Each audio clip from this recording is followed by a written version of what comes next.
Hello, and welcome to Preparing to Survive and Thrive Homesteading Channel with Charlie B. Today we are making tomato sauce. I went out yesterday afternoon, I picked green beans, I picked okra, and I picked tomatoes. I froze the okra and canned the green beans. However, I still had the tomatoes to do, so today I am working on them. I have taken about 4 market bag sacks full of tomatoes, and I need to process them. So I'm going to bring the camera with me.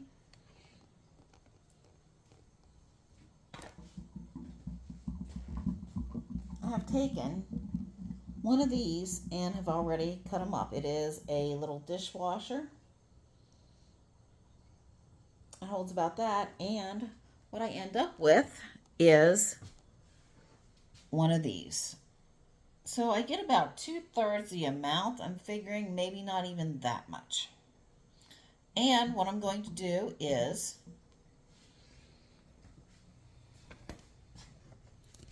I'm going to bring you down here, and we have a 22-quart roasting pan. This is my one that I do everything in, and I have been cooking down tomatoes for years in this pot. It's a little worn, but it works great. So hang on, here we go. Show you what we're about to do.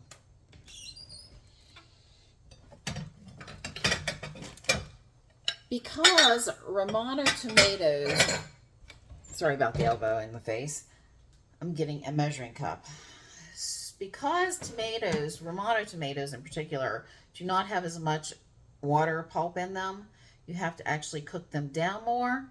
I am going to get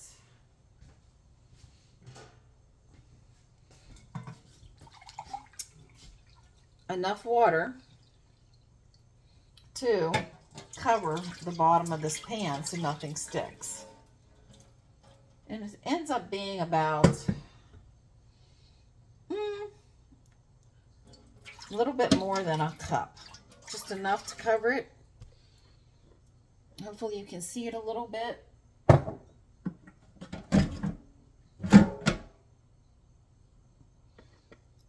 And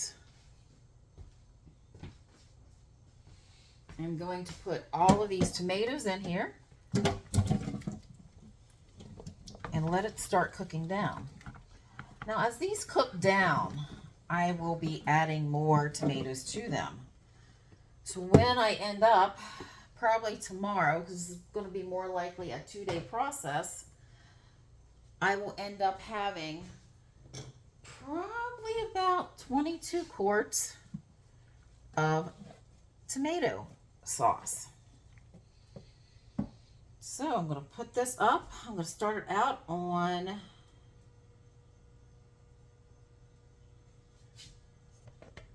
a really high number. And let me find it here. I'm going to switch it around, make it easier for you to see what I'm doing.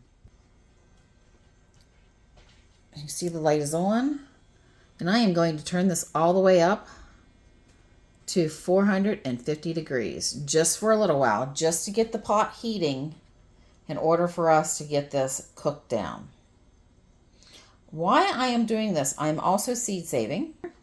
I'm seed saving.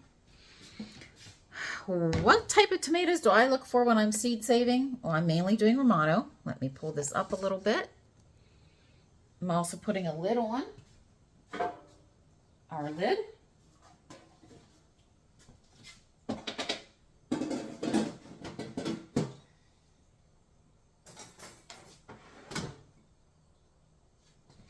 Push that back, get it out of the way.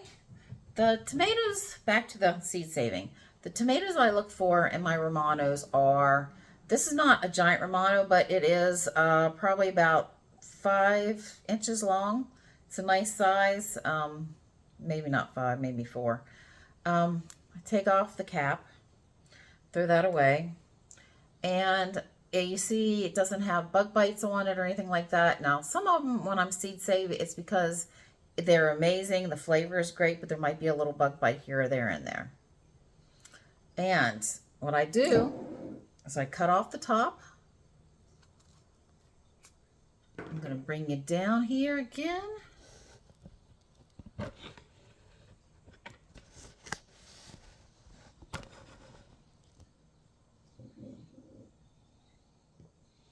I'm going to literally slice this tomato open.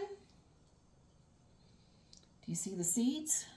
Now, Romanos do not have as many seeds as some tomatoes do, especially slicer tomatoes.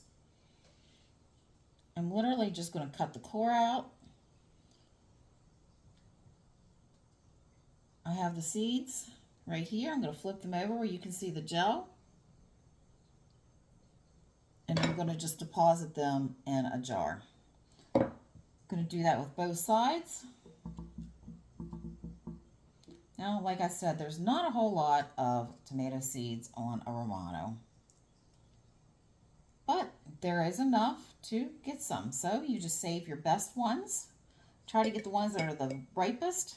Now with this, see, there's nothing in it. Looks kind of like a boat. How I did the other tomatoes, and I'm about ready to put these into the pot. I just cut them in half. I quarter them depending on how big they are. Pop open my lid again. Can you hear it starting to sizzle? Now I will have to stir this, and I'm going to turn it down again. I'm going to turn it down to 300. That way I know the pot's hot. It's already starting to sizzle, and I will have to stir this in a few minutes. So I will bring you along throughout the day as I'm cooking and let you see how it ends up. So stay with me. Well, I have finished cutting up all the tomatoes, and I am adding the last little bit into my pot here. It is very much full. It's been cooking down since about 1 o'clock, and it's 5:22. So I've been cutting up tomatoes for a lot of hours and doing other things. I also put some green ones in there. I know I'm not going to have time to make some fried green tomatoes, even though I want some, and I'm going to have a lot more out there when the end of the season really comes. So let me show you what this is looking like. It's looking good. It's cooking down. I turned it back down to about 250 after it started boiling, and then when I started getting more juices on it, so I didn't have to add any more water, I went ahead and cranked it back up to 400.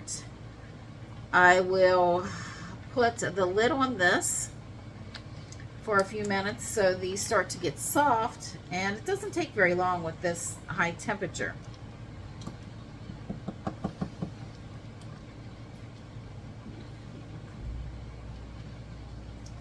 So I'm sure everyone has heard that there is a tomato shortage at the moment. At least that's what mainstream media is saying. That is also what all the prepper channels are saying. So I beg of you, I implore you, that if you have tomatoes that you are growing, please find a way to preserve them. Or if you don't, go out and buy the products that you normally use on your regular basis, whether it's salsa, fresh tomatoes, if you're going to eat some of them, but from the grocery store, they're kind of gross.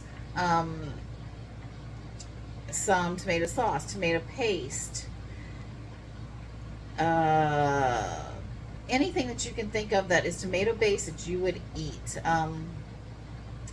Trying to think of, there's a Spanish dish I make, and I cannot remember what the stuff is called. Enchilada sauce.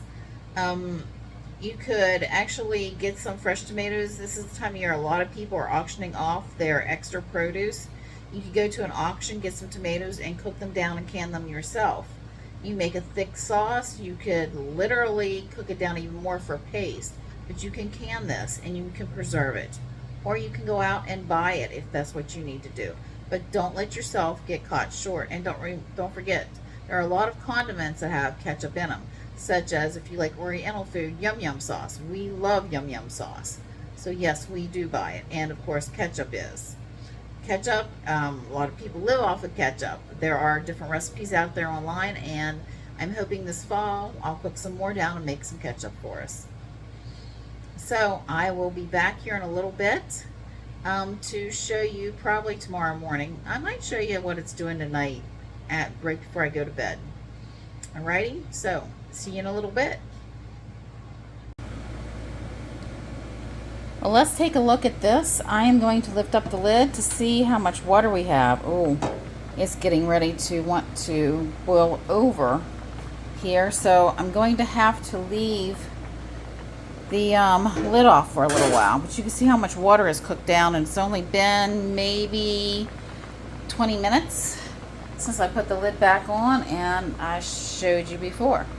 So I'm going to go ahead and start stirring this in, and I'm going to leave the lid off for a little while to cook some of the broth out of it, some of the liquid, because we want to cook the liquid out to make it into a nice thick sauce, tomato sauce. I will keep you updated on the progress. The sauce is cooking down nicely and it is bubbling away, and you probably see that the lens is getting foggy because of all the steam.